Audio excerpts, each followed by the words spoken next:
When I water my cucumbers with this, the fruits are always large and grow very quickly.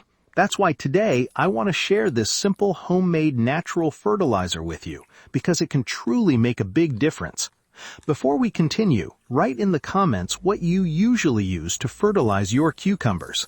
Also, support the video with a like so more gardeners can discover this simple gardening trick.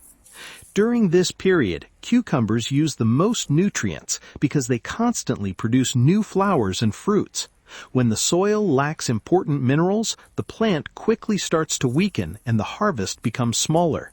Right now, potassium is especially important because it helps the plant produce larger, firmer, and healthier cucumbers while improving their growth, development, and overall quality. That's why today we are going to make a fertilizer rich in this important mineral, which can help cucumbers grow bigger and healthier. What I especially like about this method is that it does not overload the plant with aggressive ingredients, but instead gradually gives it what it needs for strong and healthy growth. If you enjoy natural gardening without expensive store-bought products, this fertilizer is definitely worth trying.